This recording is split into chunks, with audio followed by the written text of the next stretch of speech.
mais uma videoaula de Geografia para vocês aí do 5º ano.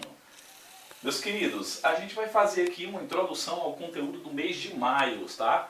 A gente já vai começar a trabalhar um novo conteúdo e na sequência as atividades a gente vai colocando aqui todas catalogadas, vocês vão fazendo por partes, né? Porque a gente não vai mandar todo o conteúdo, todas as páginas de uma só vez, a gente vai botar por partes, tá bom? Para que não tumultue, para que vocês não tenham, tipo assim, não se estressem fazendo tantas tarefas. Então a gente vai mandando por partes. Primeira etapa, 296 até 298. Veja bem, nós vamos introduzir o conteúdo de geografia, tá bom? Falando sobre o povo brasileiro. Veja bem, como se formou o povo brasileiro? O povo brasileiro, vocês já sabem, já falamos isso em sala de aula, é um povo resultante da miscigenação racial. Veja bem, ao longo de anos, os povos nativos brasileiros já viviam aqui no continente. Estima-se que quando os portugueses chegaram aqui, já existia mais de 2 milhões de povos indígenas vivendo aqui no território brasileiro, espalhados por todos os lugares, tá bom? Era algo em torno de 300 a 400 tribos indígenas de etnias diferentes, povos com idiomas e costumes diferentes, tá bom? Mas a gente vai aqui falar sobre como se formou nas origens. Veja bem, os povos indígenas viviam no território, de repente, em um certo dia, chega uma caravela com os portugueses, tá bom? Esses portugueses estavam se dirigindo até as Índias, a mando do rei Filipe II, tá? Que queria que eles fossem a Portugal comprar especiarias, tá? Que eram produtos para temperos e algumas outras coisas que eram usadas naquela época, só que se encontrava na Índia. Queria que eles se dirigissem às Índias para comprar especiarias. Só que no meio do caminho houve um problema e algumas das caravelas se desviaram da rota e acabaram chegando aqui nesse território que hoje é o Brasil. Na época não se tinha conhecimento, tá? E aí eles se depararam com povos nativos, tá? No território. De início eles pensavam que era só uma pequena terrazinha, uma pequena ilha, mas com o passar do tempo, tá, eles foram percebendo que na verdade se tratava de uma grande área de terra, tá bom? E que era habitada por povos nativos, selvagens, considerados por eles. E aí o que acontece? Eles começaram a vistoriar na floresta, na mata, uma grande riqueza vegetal. E algumas dessas riquezas não era só na área vegetal também, tinha também animal. Por exemplo, muitos animais valiosíssimos e que também davam para alimentar as tropas. Então o que acontece? Eles começaram a trabalhar a questão do nativo. Eles começaram a desenvolver relações cordiais com esses povos. E aí começaram a extrair as primeiras formas de riqueza do território. É claro que nada em grande escala. Só o primeiro contato para levar uma amostra para o rei de Portugal. E aí o que acontece?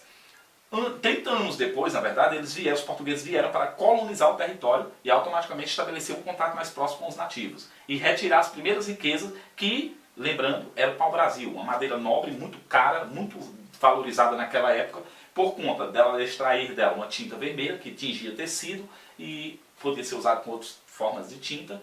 E também a madeira em si dava um acabamento perfeito aos móveis, tá? Então era muito valorizada, considerada madeira nobre. E aí começou o primeiro contato dos povos e na questão de formação do povo brasileiro. Por quê? Porque nessa época esse contato perdurou e os indígenas começaram a ser escravizados, tá? E muitas dessas mulheres índias, muitos desses homens índios tiveram contatos com brancos, tá? O que mais tarde levou a uma extinção quase que total das tribos indígenas, tá? Porque não é só pela escravidão, mas também por doenças que eles receberam, passaram para os índios que não tinham defesa em seu organismo e acabaram se contaminando com algumas dessas doenças, que os levaram à morte. Veja bem, mas também houve casamentos, e aí surgiram os filhos miscigenados, de branco com índio. Mais tarde, o indígena resistiu à escravidão, e aí os portugueses se viram obrigados a ir até a África buscar escravos, tá bom? Negros. E aí os africanos foram trazidos, e aí mais um elemento foi inserido no cenário. E aí os casamentos entre indígenas, negros e brancos tornou-se comum, ou acontecendo com mais frequência, tá legal? E aí os filhos que nasciam pardo, como eu e você, e que não tinham uma cor exata, na verdade uns tons de pele misturado, tá bom? E aí deu-se início à miscigenação racial, que é a mistura de povos de todos os lugares. Veja bem, esses povos, tá, são a base da formação do povo brasileiro. Todavia você sabe que outros povos também são formadores do povo brasileiro, tá bom? Porque vieram também nesse processo, quando a escravidão foi proibida no Brasil, vieram os imigrantes de vários lugares do mundo, tá bom? Vários lugares. E aí, por exemplo, nós podemos citar aqui entre esses grupos de imigrantes, por exemplo, italianos, portugueses, espanhóis, japoneses, alemães, sírios, libaneses e turcos. Mas tinham outros, tá legal?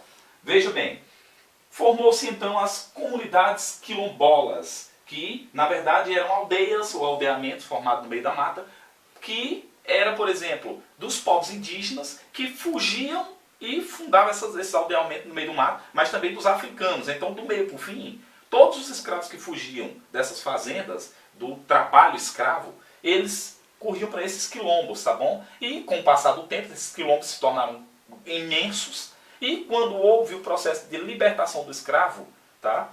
Esses quilombos foram preservados, alguns deles, e ainda hoje, nos dias de hoje, tem muitas cidades no Brasil, tá bom? Que são derivados ou que se formaram de um quilombo. O quilombo se desenvolveu e aí tornou-se mais tarde uma cidade, tá bom? Por exemplo, Jaicós, aqui bem próximo de nós, ali depois de Picos, é um exemplo disso. Era um aldeamento quilombola de refugiados escravos que se desenvolveu e hoje é uma cidade, tá? E uma cidade até bem consideravelmente desenvolvida. Para o nosso meio aqui, de cidades pequenas. Então, queridos, isso é o que eu queria mostrar para vocês, tá bom? Lembrem das atividades que estão na página 296 a 298 e até a próxima videoaula de Geografia.